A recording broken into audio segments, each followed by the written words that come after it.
Hello दोस्तों, तो आज के foundation of the nation current affairs की बात करते हैं। और जैसा कि मैं आपको हर रोज़ बताती हूँ कि यहाँ पे हमारा agenda is only to discuss the most important articles जो न्यूज़पेपर में आ रहे हैं, सो दैट आपकी एक एनालिटिकल अंडरस्टैंडिंग बने for all the concept, so that आपके मीन्स आंसर भी इनहैंस हो, प्लस इंटरव्यू में भी फॉर आंसरिंग सच क्वेश्चंस आपकी एक बहुत अच्छी ग्रिप हो। Now I hope you all watching PreCure, क्योंकि बहुत सारे बेसिक्स हैं जो हम वहाँ डिस्कस करते हैं। लेट्स से कि today I am gonna discuss about SCO, तो एससीओ की काफ़ी बेसिक्स वहाँ डिस्कस है। तो यहाँ पे एक लेवल हम ऊपर की बात करेंगे जहाँ पे will be connecting all the dots. ठीक है, चलिए सबसे पहली चीज़ है आपकी इन कॉन्टेक्स्ट ऑफ RIC। ठीक है, Russia India China right summit की बात हुई थी कुछ दिनों पहले। तो एक कंप्लीट एनालिसिस है हिंदू में that where does Russia stand, where does India stand and where does China stand. तो क्या इनके कॉन्सिक्वेंसेज हैं आपस में, या किस तरह के रिलेशनशिप्स हैं, इसमें US का क्या एंगल है, कुछ डिस्कशंस हैं that can definitely help you to analyse the situation better. Next, एक और आर्टिकल था हिंदू में व्हिच सेड दैट कहीं ना कहीं डिपेंडिंग अपॉन कि इंडिया के पहले सिचुएशन क्या थी in context of international relations, plus अब क्या सिचुएशन है in context of international relations, काफ़ी डिफरेंस है। तो the article also talks about the differences and it also says कि कहीं ना कहीं इंडिया को अपनी फॉरेन पॉलिसी जो है इसको स्ट्रेटेजिकली बदलना चाहिए। तो क्या रीजंस हैं, किस तरह के चेंजेस हैं, इस बारे में यहाँ पे डिस्कशन रहेगा। थर्ड थिंग, क्रिमिनल कंटेम्प्ट की बात है। यहाँ पे एक एनालिसिस है कि लेट्स से कि कोई भी अगर स्टैंड लेता है against any particular thing, would that be considered freedom of speech या फिर कंटेम्प्ट ऑफ द कोर्ट। तो ये कुछ चीज़ें हैं जो कि आपको ध्यान रखनी पड़ेंगी।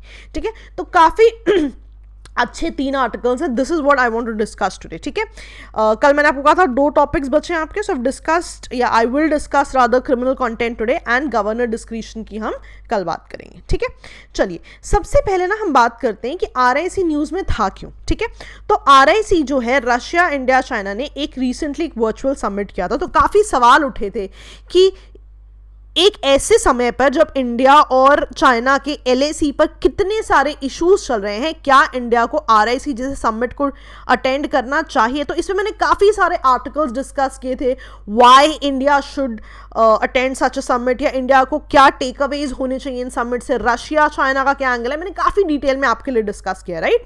सो इसी कॉन्टेक्स्ट में हम आगे भी डिस्कस करेंगे। Now in case you haven't watch the previous videos, there still time, अभी 1-1.5 महीना ही हुआ इस initiative, you can still cover the back initiatives. ठीक है, तो सबसे पहले बात करते हैं कि जब इनिशियल ईयर्स थे, जब RIC की शुरुआत हुई थी अर्ली 2000 में, तो उस समय एजेंडा क्या था इनका कि कहीं ना कहीं मल्टीपोलर वर्ल्ड ऑर्डर में जाया जाए। अब ना इमेजिन करो 2 पोल्स थे कोल्ड वॉर के समय, एक US एक सोवियत यूनियन राइट। तो कहीं ना कहीं पोलैरिटी की तरफ था वर्ल्ड। जब इंडिया ने बोला भाई हम तो नॉन अलाइनमेंट मूवमेंट में रहेंगे, हम जो है किसी भी जो पोलैरिटी है उसको ज्वाइन नहीं करेंगे। ठीक है, तो कहीं ना कहीं वर्ल्ड हैज चेंज नाउ, है ना, यूनिपोलैरिटी से कि 2 पोलैरिटीज थी राइट, हम एक मल्टीपोलर वर्ल्ड की तरफ आ रहे हैं जिसमें अलायंसेस की बात हो रही है। तो कहीं ना कहीं RIC भी ये जो अलायंसेस है उस समय शुरुआती बातें थी कि कहीं ना कहीं ये मल्टीपल पोलैरिटीज की बात कर रहा था, अलायंसेस बनाने की बात कर रहा था। लेकिन ध्यान देना, द मोमेंट आए से मल्टीपोलर अलायंसेस, उस समय इनका एजेंडा ये नहीं था कि हम US के अगेंस्ट जाएं, रादर US हर एक कंट्री के लिए बहुत ही असेंशियल प्रॉप रहा है for the global ambitions. Prop क्या होता है, किसी चीज को यूज करके, है ना, माध्यम सॉर्ट ऑफ। सो था क्या कि हमेशा से ही US में हमेशा ही इन्वेस्टमेंट्स रही हैं, US से इकोनॉमी रिलेशनशिप्स जो हैं डिफरेंट कंट्रीज़ के बहुत गूढ़ रहे हैं या बहुत इंट्रिकेट रहे हैं, डिफेंस रिलेशनशिप्स भी ऐसे ही रहे हैं। तो कहीं ना कहीं even though the world has always wanted to create a different polarity than US, लेकिन US के साथ हमेशा ही सबने रिलेशंस अच्छे बनाए हैं सो दैट उनकी अपनी इकोनॉमिक एम्बिशन जो है वो भी पूरे हो। तो द मोमेंट ऐसे अलायंसेज या मल्टीपोलर, इसका मतलब ये नहीं कि वो US के अगेंस्ट जा रहे थे, लेकिन US को साथ रखते हुए एक डिफरेंट पोलैरिटी बनाने की भी कोशिश कर रहे थे। हाँ, जो एक डिफरेंट चीज थी RIC में, मैंने पहले भी आपको डिस्कस की, जितनी भी वेस्टर्न कंट्रीज है ना, for like USA, they all want to be leader of the global order, लेकिन RIC का एजेंडा एक ग्लोबल ऑर्डर को बदलने का नहीं था, रादर अपनी सॉवरेनिटी, अपनी टेरिटोरियल इंटीग्रिटी, अपने अलायंसेस को बढ़ाने का था, सो दैट हर एक कंट्री की अपनी अपनी टेरिटोरियल इंटीग्रिटी या सॉवरेनिटी बनी रहे। ठीक है, तो ये चीज समझनी बहुत जरूरी है इन दी डिफरेंस कि RIC और US में क्या डिफरेंस है। अब यहाँ पे आपको ना ये डाउट आना चाहिए, मैम आप तो हमेशा से कह रहे हो कि चाइना चाइनीज सेंचुरी बनाने की बात करे, लेकिन ध्यान रखना मैं इनिशियल ईयर्स की बात कर रही हूँ कि जहाँ पे जब ये चीज़ शुरू हुई थी तब इस तरह से इसको समझा गया था। Now when I talk about these articles, ये किसी एक ने अपने पर्सपेक्टिव से लिखे हैं, जो भी राइटर है, तो इन चीज़ों को आप डेफिनेटली कोट कर सकते हो, but these are prone to change. ठीक है, अब अगर आगे बढ़ो कि अब इस कॉन्टेक्स्ट में क्या क्या चीज़ें हैं जो आपको ध्यान में रखनी चाहिए कि parallelly what all happened from its inception to today. From its inception आपको लग रहा था कि हम RIC की बात करें, इसका मतलब इंडिया का हमेशा से एजेंडा रहा है रशिया की तरफ जाने का या चाइना की तरफ जाने का और अलायंस बनाने का, लेकिन पैरेलली इंडिया ने US के साथ अपने रिलेशंस को भी सर्ज किया है। US के साथ ट्रेड इन्वेस्टमेंट बढ़ा है। ठीक है, US के साथ जो लैंडमार्क न्यूक्लियर डील की बात थी वो बहुत ही ज़्यादा एक बड़ा स्टेप माना गया है।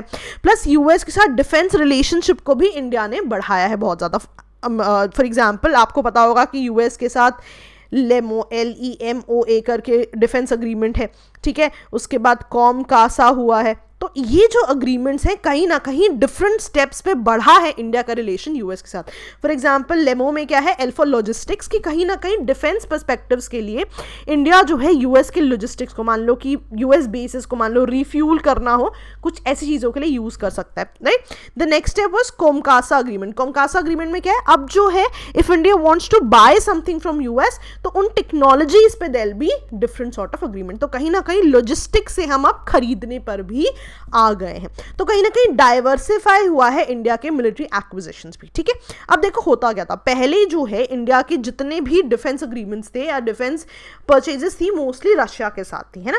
लेकिन रशिया पे ही सोल डिपेंडेंस ना हो जाए, ये पूरी डिपेंडेंस डाइवर्सिफाई हो, तो इंडिया ने रशिया के साथ साथ US के साथ भी अग्रीमेंट्स करने शुरू कर दिए। आप देख रहे हो कि जहां RIC पैरेलली चल रहा है, साथ में इंडिया जो है US के साथ भी रिलेशनशिप्स की बात कर रहा है और रशिया के साथ भी रिलेशनशिप्स की बात कर रहा है। तो आप देख रहे हो कि इवन दो हमें लग रहा था कि RIC इट सीम्स एक बहुत बड़ी पोलैरिटी है, लेकिन अलायंसेस भी पैरेलली साथ में चल रही हैं। ठीक है, कहीं ना कहीं US को इंडिया बहुत ज़्यादा इंपॉर्टेंट क्यों लगा, बिकॉज चाइना बहुत ही ज़्यादा रैपिडली इमर्ज कर रहा था globally in context with US या US के पैरेलली। फॉर एग्जाम्पल हमने कितनी बार देखा है कि चाइना इकोनॉमिकली बहुत ज़्यादा आगे बढ़ गया, चाइना ने मैन्युफैक्चरिंग पे ध्यान दिया, चाइना ने स्पेस प्रोग्राम्स पे ध्यान दिया। रादर इस साल अगर हम अपने न्यूज़ में मैंने पहले भी डिस्कस किया है कि चाइना ने अभी तक इस साल में 20 स्पेस लॉन्चेस कर दिए। तो आप देख रहे हो ग्रोथ रेट बहुत हाई है। तो कहीं ना कहीं US ने उस समय भी यही सोचा कि एशिया में against China only India can be a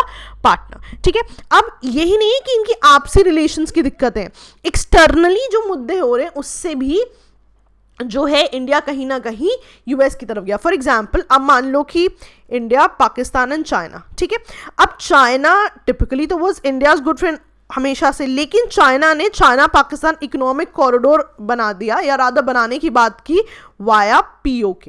अब POK टेक्निकली है तो पाकिस्तान ऑक्यूपाइड कश्मीर, लेकिन इंडिया का भी उस पर क्लेम है, right. Now we'll not get into the debate of कौन सही बोल रहा है कौन गलत बोल रहा है, we'll just talk about the region POK। ठीक है, अब मान लो ये CPEC अगर POK से आ जाए, इंडिया की टेरिटोरियल इंटीग्रिटी पे कितनी ज़्यादा बड़ी बात है ये कि चाइना ने POK के ऑलरेडी पाकिस्तान का पार्ट रिकग्नाइज मान लिया। नहीं तो अगर आप POK को इंडिया का पार्ट मानते तो the thing wouldn't have come into a agreement जो कि चाइना और पाकिस्तान के कॉन्टेक्स्ट में, रादर वो चाइना और इंडिया के कॉन्टेक्स्ट में होता। लेकिन चाइना ने बहुत डायरेक्टली POK से उसको फॉलो करके इन कॉन्टेक्स्ट ऑफ पाकिस्तान को फेवर कर दिया।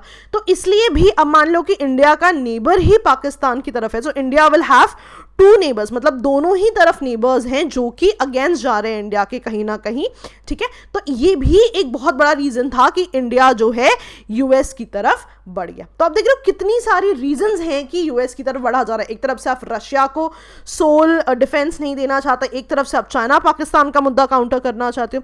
सिमिलरली ऐसा नहीं है कि सिर्फ इंडिया ही ऐसा कर रहा है, ठीक है, पैरेलली एक और चीज भी हो रही है, रशिया और US के रिलेशंस भी कहीं ना कहीं स्ट्रेन हुए हैं। इसलिए भी US चाहता है कि इंडो पैसिफिक में इंडिया उनके साथ हो। फॉर एग्जाम्पल जब रशिया ने क्राइमिया का एनेक्सेशन किया था तो यूएस ने उनको बहुत ज़्यादा सपोर्ट नहीं किया था। सिमिलरली ऐसा कहा जाता है कि तालिबान के बनने में यूएस का बहुत बड़ा हाथ है, तो रशिया ने हमेशा ही इसे पुशबैक किया है। तो इसलिए कहीं ना कहीं रशिया और यूएसए में अगर आप इरिटेंट्स लिखो क्या है, तो ये दोनों रीजंस जो हैं करंट बहुत ज़्यादा इंपॉर्टेंट होंगे। ठीक है, why I am talking about current relations, कई बार ना हमें हिस्टोरिकल टाइज के बारे में पता नहीं होता क्योंकि हमने बेसिक्स नहीं पढ़े होते, but at least if you quote the current realities तो आपके मार्क्स डेफिनेटली बढ़ जाते हैं। सिमिलरली ठीक है, ऐसा नहीं है कि अब मान लो रशिया यूएस, मान लो कि रशिया यूएस में इश्यूज हैं पर इंडिया है वो रशिया के साथ भी अच्छे रिलेशंस चाहता है और यूएस के साथ भी चाहता है। अब इसका मतलब ये नहीं है कि इंडिया और रशिया में मुद्दे हो जाएंगे या इंडिया रशिया चाइना में इश्यूज आएंगे। हर एक अलायंस के अपने एडवांटेजेस हैं और उनकी इंगेजमेंट हमेशा ही सिग्निफिकेंट होती है। फॉर एग्जाम्पल अब मान लो कि एक कोऑपरेशन है एससीओ करके, है ना, शांघाई कोऑपरेशन ऑर्गेनाइजेशन, राइट। तो यहाँ पे रशिया भी है, चाइना भी है, इंडिया भी है and other central Asian countries भी। तो आप देख रहे हो एक नई तरह की अलायंस है, एक नई तरह की ऑर्गेनाइजेशन है। Why I am saying, because India China Russia वहां पर भी साथ है plus certain central Asian countries भी। तो आप देख रहे हो जितनी अलायंसेज है उतनी ही रिलेशंस अच्छे होंगे। अब इंडिया चाइना और रशिया सिर्फ आरआईसी में साथ नहीं है लेकिन ये एससीओ में भी साथ है। तो आप देख रहे हो कोलैबोरेशन कहीं ना कहीं बढ़ रही है। इसलिए जो Russia India China as a whole है उसकी कहीं ना कहीं significance not only because of RIC but because SCO भी बढ़ रही है। तो कहीं ना कहीं आपको ये चीज समझनी पड़ेगी कि जो ये रशिया इंडिया चाइना का डायनामिक्स है it is very important for our region. ठीक है, अब इसको समझना है कि मान लो सेंट्रल एशियन कंट्रीज भी हैं, इसमें बहुत सारी सेंट्रल एशियन कंट्रीज कौन सी है, कजाकिस्तान, किर्गिस्तान, ठीक है, कहीं ना कहीं ये भी चाहती हैं। अब आप समझ रहे हो, आपने इंडिया के बारे में पढ़ लिया, आपने रशिया के बारे में पढ़ लिया, लेकिन रशिया और चाइना के भी तो आपस में रिलेशंस हैं।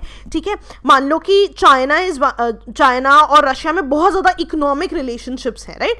तो अब जो सेंट्रल एशिया ये भी चाहता है भाई हम आगे आए, ये भी कह रहे हैं कि जो रशिया चाइना की डुओपोली है हम उसको डाइल्यूट करना चाहते हैं कहीं ना कहीं। इसीलिए तो जो ये जितने भी चाबहार से प्रोजेक्ट्स आ रहे थे ये आगे बढ़ रहे थे कि कहीं ना कहीं इंडिया के साथ एसोसिएशन करके ये भी पावर में आना चाहते हैं। लेकिन what happened, because China somewhere wanted to come along with Iran, तो कहीं ना कहीं इंडिया को इस प्रोजेक्ट से हटाने की बात बहुत ज़्यादा हुई है। लेकिन आप देख रहे हो सेंट्रल एशिया भी कहीं ना कहीं पावर में आना चाहता है। अब दे हैव डिफरेंट चॉइसेस, आप इंडिया के साथ आ सकते हो, चाइना के साथ आ सकते हो। तो कहीं ना कहीं जहां मल्टीपल अलायंसेज में ये साथ हैं उतना ही आप देख रहे हो यहाँ पे बाइलेटरल रिलेशनशिप्स भी बहुत इंपॉर्टेंट हो जाते हैं। देखो दो टर्म्स होती हैं, ठीक है, ध्यान से सुनना, एक होती है बाइलेटरल रिलेशनशिप्स, एक होते हैं मल्टीलेटरल रिलेशनशिप्स। बाइलेटरल का मतलब क्या है, मान लो आरआईसी है, China Russia India, as 3 countries भी इनकी एक एसोसिएशन है, लेकिन रशिया चाइना की अपनी एसोसिएशन भी है, इंडिया चाइना की अपनी भी है और रशिया इंडिया की भी है। इसका मतलब है कि जितनी इंपॉर्टेंट ये मल्टीलेटरलिज्म है कि बहुत सारी एसोसिएशन साथ में हो, फॉर एग्जांपल एससीओ साथ में है, आरआईसी साथ में, उतना ही इंपॉर्टेंट है कि इन सब की सिंगल इंस्टेंसेस कैसे हैं। फॉर एग्जांपल ईरान के जो रिलेशंस इंडिया के साथ थे, अब बिकॉज ये रेलवे लाइन कैंसिल हो गई, कहीं ना कहीं इनके बाइलेटरल रिलेशनशिप्स अफेक्ट होंगे। तो इन सभी चीज़ों को ध्यान में रखना जरूरी है ना, क्योंकि कितने सारे पॉइंट्स हैं पैरेलली। ठीक है, सो when you follow international relations for a year आपको काफी क्लैरिटी हो जाएगी कि क्या आपको कोट करना है। ठीक है, अभी थोड़ी सी शुरुआत है तो हो सकता है कभी कभी आप कंफ्यूज हो जाए, not to worry, by the time you finish this particular course for a year you will be through. ठीक है, अगेन जैसा कि मैं आपको बता रही थी कि जितना ये मल्टीलेटरल रिलेशंस इंपॉर्टेंट है उतना ही बाइलेटरल रिलेशनशिप्स भी इंपॉर्टेंट है। ठीक है, फॉर एग्जांपल आप मान लीजिए कि आप कह रहे हैं कि you want to get indulge with a particular country but you don't want to get indulge into a different country, ऐसी पॉसिबिलिटीज ही नहीं है। जितनी इंपॉर्टेंट बाइलेटरल रिलेशनशिप्स हैं उतने ही इंपॉर्टेंट मल्टीलेटरल रिलेशनशिप्स है। व्हाई, बिकॉज ये ना टॉक्स को आगे बढ़ाते हैं।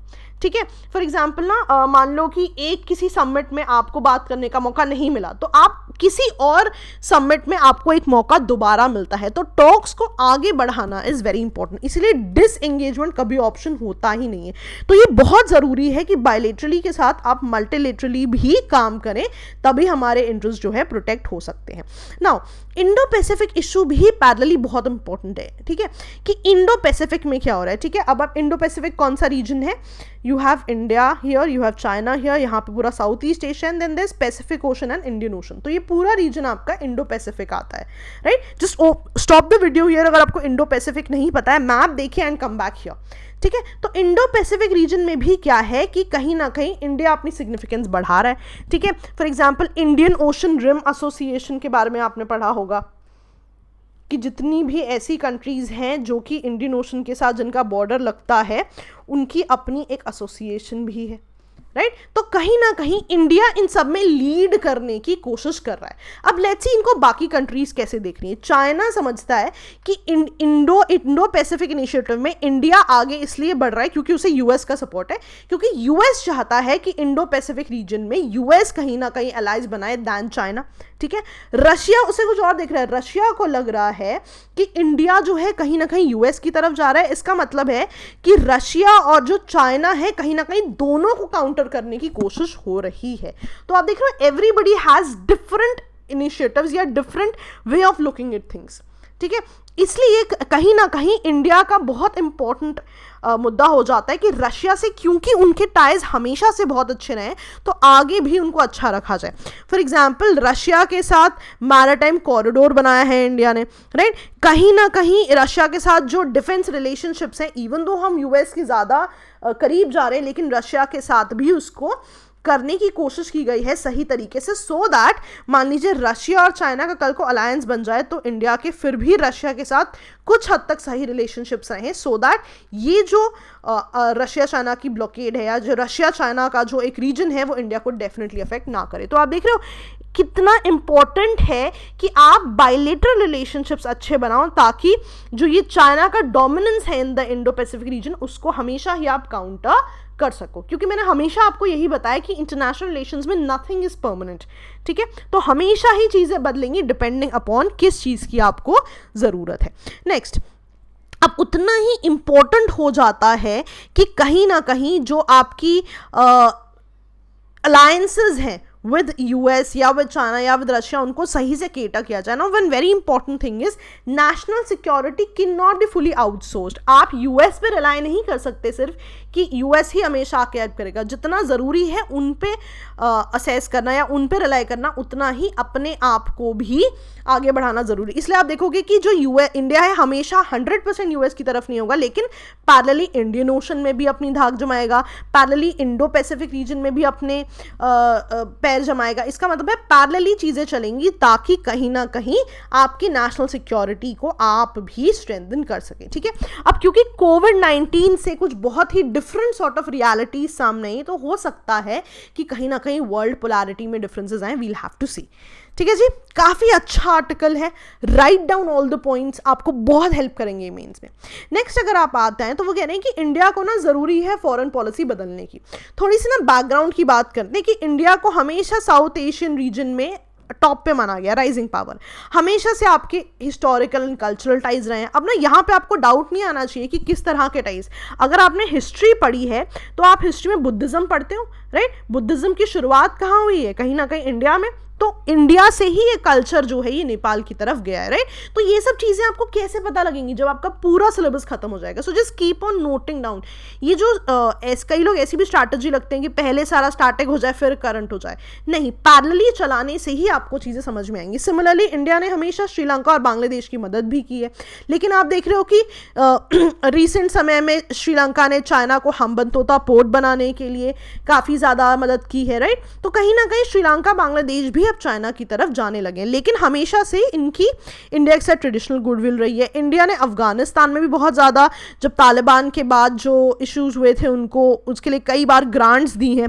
ऑल्सो इंडिया ने सेंट्रल एशिया के साथ भी हमेशा ही अच्छे रिलेशन रखे. फॉर एग्जाम्पल जो आपका INSTC कॉरिडोर है, ठीक है, या फिर आपके जो चाबहार पोर्ट्स हैं, ठीक है, या फिर जो आपका आज़गाबात अग्रीमेंट है. तो आप देख रहे हो कि अगर आपको ये चीज़ें पता है जो हम प्री क्योर में पढ़ते हैं ना डिफरेंट ऑर्गेनाइजेशंस के बारे में, वो आप यहाँ कोट करोगे. द मोमेंट ऐसे सेंट्रल एशिया आपके दिमाग में INSTC आना चाहिए, आज़गाबात अग्रीमेंट आना चाहिए. अगर आपको नहीं पता है क्या है, stop the video here, go back and check out. कहीं ना कहीं ये इंडिया की सेंट्रल एशिया के साथ कनेक्टिविटी के तरीके हैं. मार्क्स तो इसी के है ना एग्जाम में. द मोमेंट यू से इंडिया ने सेंट्रल एशिया के साथ खुद को कनेक्ट किया, एग्जाम्पल अगर आप दोगे नहीं तो आपको ज़्यादा मार्क्स कैसे मिलेंगे, राइट. तो लेकिन अब क्या हुआ? ठीक है, अभी तक तो आप कह रहे हो अच्छा था. अब प्रेजेंट पे आ जाओ. आप प्रेजेंट में सिनारियो समझो, इंडिया की चाइना के साथ LAC पे मुद्दे चल रहे हैं। पैरेलली नेपाल जो हमेशा से इंडिया का फैन रहा है, उन्होंने अपना एक न्यू मैप बना दिया और पार्लियामेंट ने पास भी कर दिया, राइट। तो कहीं ना कहीं चाइना की तरफ उनका टिल्ट है। श्रीलंका ने हम्बन तोता पोर्ट की तरफ, चाइना की तरफ टिल्ट कर दिया, जबकि इंडियन ओशन में पावर कौन बनना चाहता है? इंडिया। अब इंडिया ने सिटीजनशिप अमेंडमेंट बिल ले आए और कहीं ना कहीं जो मुस्लिम माइनॉरिटीज़ हैं उनके बारे में कुछ मुद्दे हैं, तो बांग्लादेश क्लियरली मिव्ड है, ठीक है। कहीं ना कहीं अब मान लीजिए जो आपका रेल लिंक था विद चाइना, उसमें दिक्कतें आ गई, ईरान भी कहीं ना कहीं चाइना की तरफ हो गया। तो कहीं ना कहीं आप देख रहे हो कि पोलैरिटीज़ बदल रही हैं, इंडिया और उनके आसपास नेबर्स के रिलेशंस बदल रहे हैं। इसका एक बहुत सिंपल सा रीज़न वो कहते हैं, एक तो उसका रीज़न है कि आप US के साथ कंप्लीटली अलाय बन चुके हैं, रादर एलाई से ज़्यादा बेटर शब्द क्या है कि क्लोजर अलाइनमेंट हो गई है, प्लस आपकी फॉरेन पॉलिसी और डोमेस्टिक पॉलिसी मिक्स हो गई है। कैसे? Will be discussing. प्लस एक वो बहुत अच्छा पॉइंट कह रहे हैं कि India should wait for its rise, India को अभी भी ओवर कॉन्फिडेंट नहीं होना चाहिए ना। क्या 3 पॉइंट्स हम समझते हैं, ठीक है, कि इंडिया ने अब जो है अपनी पॉलिसीज US के साथ स्ट्रेंथन कर दी है, ठीक है। यहाँ जो भी लिखा है उसको सिंपल शब्दों में समझाती हूँ। अब मान लो कि जब इंडिया हमेशा से ही ईरान के साथ अच्छे रिलेशंस बनाना चाहता है, राइट। इंडिया ने हमेशा से ही उनसे ऑयल परचेज किए हैं। रादर 2016 में मोदी जी जो है तेहरान गए थे और वहाँ पे एक ट्राइलेटरल कनेक्टिविटी प्रोजेक्ट की बात की थी। लेकिन हुआ क्या, जब US प्रेसिडेंट ने पुल आउट किया ईरान न्यूक्लियर डील से, तो कहीं ना कहीं उन्होंने जब सैंक्शंस लगाए ईरान पे, तो इंडिया ने कुछ समय के लिए ईरान से ऑयल इंपोर्ट करना बंद कर दिया। तो इससे क्या हुआ, आपको पता लगा कि US का कहीं ना कहीं बहुत ज़्यादा इन्फ्लुएंस है इंडिया पे, तो उससे इंडिया कहीं ना कहीं US इंटरेस्ट की तरफ चला गया, ठीक है। अब इससे क्या हुआ, इसको कैसे देखा गया कि बीजिंग अगर असेस करेगा इंडिया को, उन्हें तो यही लगेगा ना कि आप जो है US की तरफ चले गए हो, ठीक है। तो कहीं ना कहीं इसके अलावा, जैसे कि मैंने आपको बताया, डिफेंस में पहले आपने US के साथ लेमो किया, फिर आपने कोमकासा किया, तो कहीं ना कहीं आप लॉजिस्टिक्स से अब खरीद पे आ गए फॉर दी डिफेंस अग्रीमेंट्स, ठीक है। तो कहीं ना कहीं जो ये पर्टिकुलर पॉइंट है, राइट, कि LAC पे इशू हुआ, ये एकदम से इशू नहीं हुआ है। ये जो इंडिया और US जो है बहुत साथ में आ रहे हैं, कहीं ना कहीं एलाइज बन रहे हैं, उसका एक जवाब दिया है LAC पे चाइना ने, ठीक है। तो ये इस तरह की बात करें, क्योंकि आप US के साथ जा रहे हो इसलिए you are getting in conflict with everybody else. दूसरा वो रीजन क्या कहते हैं, इंडिया को फॉरेन पॉलिसी में चेंजेस क्यों करने चाहिए, बोल रहे हैं 2 रीजन है। सबसे पहले आपने CAA पास कर दिया। अब जब आपने CAA पास किया, आपने तो ये कहा कि जो परसिक्यूटेड माइनॉरिटीज हैं वर्ल्ड की, उनको आप सिटीजनशिप दे रहे हो, ठीक है। लेकिन a lot of people are also saying कि आपने रीजनलाइजेशन ऑफ डोमेस्टिक प्रॉब्लम्स कर दी। मान लीजिए कि कहीं ना कहीं आप एक पर्टिकुलर कम्युनिटी के अगेंस्ट गए हो, ठीक है। Irrespective of whether you think it is right और रॉन्ग, आपको दोनों पर्सपेक्टिव समझना बहुत ज्यादा जरूरी है, बिकॉज एग्जाम्स में you will have to quote these things. So when you go towards a particular या rather against a particular religion, not purposely may be, but perspective देखने का हो सकता है, तो ऐसी सभी कंट्रीज जो उस रिलीजन से बिलोंग करती हैं कहीं ना कहीं आपसे जेन्युइनली अपसेट रहेंगी। फॉर एग्जांपल बांग्लादेश, या चलो पाकिस्तान तो हमेशा से ट्रेडिशनल राइवल है, जितनी भी मुस्लिम मेजॉरिटीज कंट्रीज हैं वो भी जो इंडिया के साथ फ्रेंडली थी, अब उनमें भी कहीं ना कहीं मुद्दे शुरू हो गए, ठीक है। और मान लीजिए कहीं ना कहीं जब हम जो बांग्लादेश से माइग्रेंट्स आते हैं उनके लिए अलग रिटोरिक चला देते हैं कि भाई ये लोग तो हमें इन्हें पनाह नहीं देनी चाहिए, या मान लीजिए कि हम ऑलरेडी अपने लोगों को केटर करें या इन बांग्लादेशी इमिग्रेंट्स को भी केटर करें। जब इस तरह की बातें आ जाती है तो Bangladesh obviously will take offence. अब मान लीजिए कि आपने NRC कर दिया, ठीक है, NRC कर दिया, तो अगेन बांग्लादेश के साथ कहीं ना कहीं मुद्दे आ गए। तो आप देख रहे हो कि जो कंट्रीज पहले एब्सोल्युटली इंडिया के साथ थी, अब कहीं ना कहीं मुद्दे आ रहे हैं, बिकॉज इंडिया जो है अपनी CAA मान लीजिए अगर डोमेस्टिक पॉलिसी का पार्ट मान लिया जाए, तो इस डोमेस्टिक पॉलिसी से जो भी आसपास की कंट्रीज अफेक्ट हो रही हैं वो भी अफेक्ट हो रही हैं। तो इसका मतलब आपकी डोमेस्टिक पॉलिसी आपकी इंटरनेशनल पॉलिसी को भी अफेक्ट कर रही है। तो इंडिया को बहुत ज़रूरी है इसमें बैलेंस बनाना। कैसे बैलेंस बनाएंगे, इसे सेपरेट इशू, ठीक है, लेकिन इशूज़ क्या हैं आप समझिए, ठीक है। क्योंकि जब आप इस चीज़ को कोट करेंगे, मान लीजिए इस तरह के क्वेश्चन आते हैं कि क्या इंडिया और उनके नेबर्स के रिलेशनशिप्स बदले हैं, तो you will write certain points कि उसमें एक बहुत इंपॉर्टेंट US का पॉइंट रहेगा, plus second important point domestic domestic policies intertwining with international policies का भी आप मेंशन करोगे. Irrespective of what you feel about it is a different issue, लेकिन it's very important that you give both sides of the coin. ठीक है. तीसरी, for example आपने special status दे दिया JNK को, है ना, पर उससे हुआ क्या, for a longer period of time fundamental rights जो थे कश्मीर वैली में वो सस्पेंडेड थे. इंटरनेट कहीं ना कहीं चीज़ें वहाँ पे नहीं थी, इंटरनेट से एसोसिएटेड डेमोक्रेसी जो है कहीं ना कहीं प्रिवेल नहीं की. तो इस वजह से क्या हुआ कि कहीं ना कहीं इवन दो आपने JNK का स्टेटस को चेंज किया उसके डेवलपमेंट के लिए, लेकिन उसका एक अलग तरीके का जो इशू है from the domestic people, from the people of Kashmir भी आया. प्लस चाइना को ये लगा कि अगर आप ये डिविजन्स कर रहे हो, इसके अगेंस्ट कहीं ना कहीं रिटेलिएट करने के लिए उन्होंने LAC पे मूव किया, ऐसा कहा जा रहा है. Now when you quote such things, no you can't say कि चाइना ने ऐसा ही किया है. ऑलवेज चाइना माइट हैव, इस तरह के शब्द यूज करने हैं, बिकॉज जब तक ऑफिशियल स्टेटमेंट्स नहीं आती आप एब्सोल्यूट स्टेटमेंट्स कोट नहीं कर सकते. ठीक है. तो कहीं ना कहीं ये दो रीजंस तो हैं. तीसरा रीजन जो यहाँ पे राइटर कह रहे हैं वो क्या है कि मिसप्लेस्ड कॉन्फिडेंस है. कि ना बहुत सिंपल सी बात करें, वो दो एग्जांपल्स दे रहे हैं कि हमेशा जो ग्रेट पावर्स हैं उनको वेट करना चाहिए अपना स्टैंड एस्टैब्लिश करने से. वो कह रहे हैं फॉर एग्जांपल सोवियत यूनियन ने सेकेंड वर्ल्ड वॉर के बाद they started acting like a super power, और अब देखो सोवियत यूनियन एग्जिस्ट ही नहीं कर रही, और चाइना ने अपने आप को एस्टैब्लिश करने में 4 डेकेड्स लगाए और आज जो है इकोनॉमिकली अपने आप को बढ़ाया कि वो आज एक माइटी पावर बन गए. तो कहीं ना कहीं इंडिया को एग्जाम्पल लेना चाहिए कि उन्हें सोवियत यूनियन जैसा नहीं बट चाइना जैसा बनना है, and they'll have to wait till they get at the top. ठीक है. तो इन तीनों पॉइंट्स को आप कोट कर सकते हो. ठीक है. तो कहीं ना कहीं इंडिया को रिकंसिडर करना पड़ेगा अपनी फॉरेन पॉलिसी को. All India lacks is according to the writer is strategic depth. ठीक है. तो इस चीज़ को आप डेफिनेटली कोट कर सकते हो ना. हो सकता है आप कहो कि ये सारी पैरामीटर्स सही हैं, इसके लिए भी आर्टिकल्स आएंगे इसके फॉर्म में कि what India is doing is right, and तब आप उन पॉइंट्स को ऐड कर लो. ठीक है. तीसरी and the last thing is in context of criminal content. ठीक है. कि बहुत ज़्यादा जुडिशरी आजकल anybody who says anything judiciary contempt of court डाल देती है उन पे. राइट. नाउ लेट्स से इसका ना एनालिसिस करते हैं कि अब फॉर एग्जाम्पल मान लीजिए कि पैंडमिक चल रहा है, तो कहीं ना कहीं सबसे पहले तो कोर्ट सारे केसेस को सुन ही नहीं रहा है. अगर आप अभी देखोगे तो जुडिशरी है वो सिर्फ इंपॉर्टेंट केसेस को ले रही है, and the cases which can not be taken उन केसेस को बाद में लिया जाएगा. ठीक है.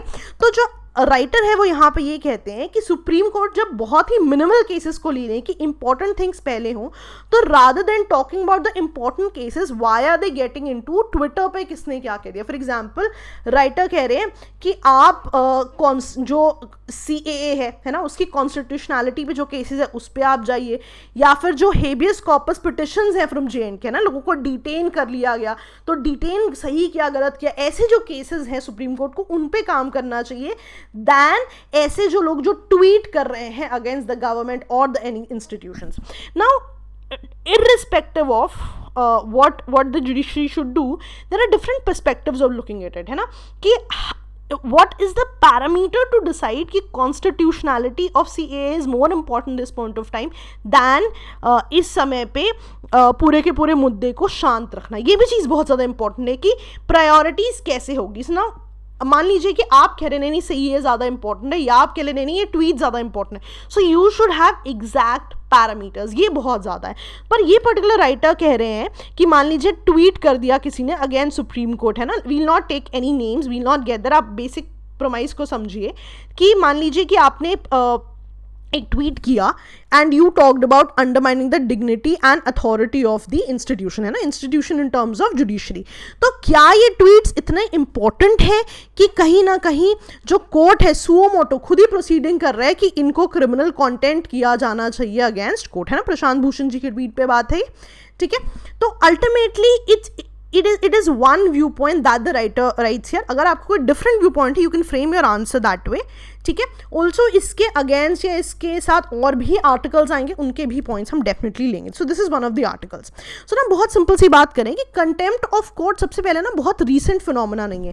ये जो है ये एक कॉलोनियल फिनोमेना कहा जाता है, कॉलोनियल हैंगओवर है. कि उस समय क्या होता था कि किंग ऑफ इंग्लैंड जो थे वो कुछ जजमेंट्स को खुद डिलीवर करते थे, इसीलिए कि कहीं ना कहीं लोग उनके अगेंस्ट कोई अगेंस्ट उनके खिलाफ कोई मोर्चा ना निकाले, इसलिए जो भी उस समय कुछ ऐसी फ्रीडम लेके कुछ कहता था, राइट, तो उस समय उसको कंटेम्प्ट ऑफ कोर्ट लगा दिया जाता था। लेकिन now what has happened is कि जैसे जैसे समय बदला है, कहीं ना कहीं ज़रूरत है कि उन कॉलोनियल लॉज को भी बदला जाए। रादर यूके लॉ कमीशन तो खुद कहता है कि उस समय कंटेम्प्ट ऑफ कोर्ट्स क्यों था, ताकि blaze of glory around courts, माने कि कोर्ट टॉप पे है, nobody can say anything else. तो कहीं ना कहीं कोशिश थी कि जो सरकार कर रही है, जो किंग कर रहे हैं वो सही है, बाकी जो आम जनता है उसको सही आइडिया ना मिले कि क्या सही है क्या क्या गलत है, इसके बारे में बात की जा रही है। लेकिन क्या ये अभी भी सही है, इस चीज़ पे हमेशा ही डिबेट चलती रहती है, ठीक है। और बहुत सिंपल सी बात है कि कैसे डिसाइड होता है कि क्या रादर इसको सिंपल शब्दों में समझते हैं, हाँ, कैसे डिसाइड होगा कि कोई particular cheese contempt of court है या नहीं है। अपने इसको समझते हैं, वो सिंपल सी बात करें, इंडिया में ना बहुत वाइड एक्सप्लेनेशन है, बहुत वाइड इंटरप्रिटेशन है कि क्या क्रिमिनल कंटेंट हो सकता है। आप आगे पढ़ोगे कि कई कंट्रीज ने तो बेसिक डिफ्रेंसिएशंस किए, इंडिया में ना डिफ्रेंसिएशंस नहीं है। फॉर एग्जांपल मान लीजिए कि आपको कोई बात पता चली, दैट इज ट्रू, ठीक है, अगेंस्ट अ जज, ठीक है, लेट्स से, और आपने वो चीज़ कही, ठीक है, बट आपके पास प्रूफ है कि वो चीज़ सही है, तो पहले ना इसको डिफेंस माना नहीं जाता था। डिफेंस क्या होता है, मान लो कि आप पे कोई इल्ज़ाम लगाया गया, तो आप उसको डिफेंड कर सकते हो। जब आप एज अ लॉ स्टूडेंट देखते हो तो आईपीसी में अलग चैप्टर है डिफेंसेस पे कि आप क्या क्या एज डिफेंस यूज़ कर सकते हो।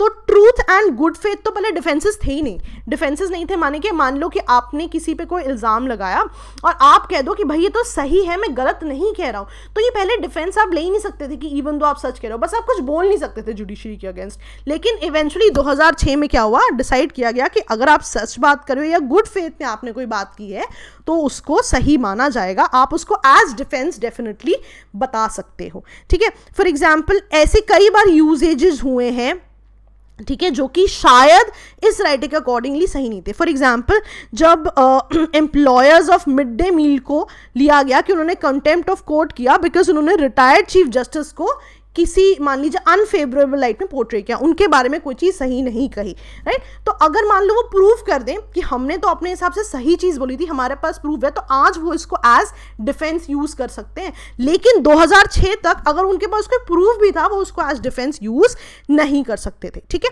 तो ये याद इसको डिसाइड करना बाय द जुडिशरी बहुत ही ज़्यादा इंपॉर्टेंट है कि क्या लेवल होना चाहिए, किस तरह की लिमिट्स हो कि हम किस तरह से अपनी फ्रीडम ऑफ स्पीच को बचाएं। क्यों, फ्रीडम ऑफ स्पीच तो आपका मौलिक अधिकार है, फंडामेंटल राइट है। अब ये कैसे डिसाइड होगा कि जो मेरी फ्रीडम एंड स्पीच है क्या वो जुडिशरी फंडामेंटल राइट मानेगी या जुडिशरी उसे कर्ब कर देगी।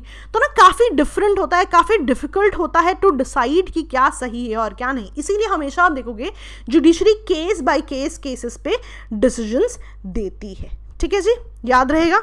चलिए, बहुत ही इंपॉर्टेंट चीज़ क्या है, एक डिफ्रेंसिएशन बनाया जाए कि किस चीज़ को क्रिटिकल कमेंट्री माना जाए अगेंस्ट द जजेस। मान लीजिए किसी इंस्टीट्यूशन का अगर आप क्रिटिसिज्म कर रहे हो, वो गलत तो नहीं है, मान लीजिए आपने कहा कि ये so and so cheese XYZ तरीके से होनी चाहिए, that is your personal opinion, critically आप कमेंट कर सकते हो। लेकिन ये भी ध्यान रखना ज़रूरी है कि कहीं ना कहीं एक सही ऑर्डर मेंटेन करना भी तो काम है जुडिशरी का, right, not in terms of कि पुलिस का काम है ऑर्डर मेंटेन करना, not in terms of that, but कहीं ना कहीं एक जस्टिस को प्रिवेल करना। तो उस समय इन चीज़ों पे बैलेंस रखना बहुत ज़रूरी है। कभी भी आप इन क्वेश्चंस पे आंसर लिखोगे ना, तो कभी भी एक एब्सोल्यूट स्टेटमेंट नहीं देनी कंक्लूजन में, हमेशा आप लिखोगे कि एक बैलेंस मेंटेन करना ज़रूरी है बिटवीन डिफरेंट चीज़ें। नाउ बहुत सारी ऐसी डेमोक्रेसीज हैं, मान लो हम कह रहे हैं कि इंडिया में दिक्कतें हैं तो बाकी कंट्रीज़ में भी होंगी। Now a lot of countries have resolve these issues. For example Canada ने तो डिफ्रेंशिएट कर दिया है कि कौन से किस तरह का डेंजर था जो मैंने इनको कंटेम्प्ट ऑफ कोर्ट लगाया। वो कह रहे हैं क्या सच में रियल डेंजर था या इमीडिएट डेंजर था या हो सकता था। मान लीजिए कि अब सो एंड सो बंदा ट्विटर पे कुछ लिख दे, right, if he was in Canada तो ये डिसाइड होता कि जो उन्होंने लिखा क्या वो इमीडिएट डेंजर था इसलिए कंटेम्प्ट ऑफ कोर्ट लगाया, ये रियल डेंजर था या सब्सटैंशियल डेंजर था। उससे क्या होता है कि एक अकाउंटेबिलिटी बन जाती है जुडिशरी की भी कि why have done so, right. उससे क्या हो रहा है कि जुडिशरी को ओवर रीचिंग पावर्स नहीं मिल रही है। अगर आप अमेरिका की बात करोगे, उन्होंने तो कंटेम्प्ट ऑफ कोर्ट की बात ही नहीं की है। वो कह रहे हैं कि freedom of speech is more important. अगर आपको लग रहा है जजेस या लीगल मैटर्स में कुछ गलती हुई है, definitely you should come forward towards it. लेकिन इंडियन कोर्ट्स अभी भी इस तरफ इंक्लाइन नहीं है और इसकी ज़रूरत है कि कहीं ना कहीं एक मेच्योरिटी लाई जाए, both from the perspective of आम आदमी एंड द जुडिशरी, कि इन दोनों ही मुद्दों के बीच में, right, what is freedom of speech and what comprises of criminal content, उनको और क्लैरिटी से आम आदमी के सामने रखा जाए। ठीक है जी। And one very important example, सिर्फ याद रख लीजिए, I don't think this is something in court, but ध्यान रख लीजिए कि जो ये राइटर ने एक एग्जाम्पल कोट किया है, राइटर कह रहे हैं कि इंडिया में, मान लीजिए कि इंडिया ने, प्रशांत भूषण जी ने कोई ना कोई कमेंट किया टुवर्ड्स सम इंस्टीट्यूशन, तो उनके अगेंस्ट कंटेम्प्ट ऑफ कोर्ट की प्रोसीडिंग कर दी गई। सिमिलरली वो कह रहे हैं पाकिस्तान में जब बात हुई कि यूट्यूब और सोशल मीडिया प्लेटफॉर्म पे आप ऑब्जेक्शनल कंटेंट नहीं चला सकते हो, तो कहीं ना कहीं वो भी चीज़ें रोक रहे हैं। Now at one side there is Pakistan, India के, जो सिमिलरली चीज़ों को रोक रहा है। At one side there is Canada, जो कि प्रॉपर्ली डिफाइन कर रहा है, and at one side there is USA, जिन्होंने ये चीज़ को एब्सोल्युटली बंद कर दिया है। तो ये इंडिया को देखना पड़ेगा कि सुप्रीम कोर्ट किस तरफ हेड करना चाहता है, towards what Pakistan did, towards what Canada did, towards what US did. Rather when you write an answer, you always say कि कहीं ना कहीं blend of all the three things होना चाहिए and there should be a solution accordingly. ठीक है, क्या solution हो सकता है क्या नहीं, इस पे इवेंचुअली हम और आर्टिकल्स आएंगे, हम बात करेंगे। फिलहाल आप इन पॉइंट्स को नोट कर लीजिए। ठीक है जी। गवर्नर्स डिस्क्रिशन बाकी है, will discuss that tomorrow. Apart from that, friendship day का डिस्काउंट है जी, हमारे जो भी कोर्सेज हैं, आप भी आइए, अपने दोस्त को भी लाइए, तो दोनों को फ्रेंडशिप डे पे 10% डिस्काउंट होगा। अगर आपको और कोई इश्यूज हैं तो आप हमें कॉल कर सकते हैं, हमें मेल कर सकते हैं, and we'll revert back accordingly. ठीक है जी। चलिए, that was all from my end. Okay दोस्तों, बाय बाय।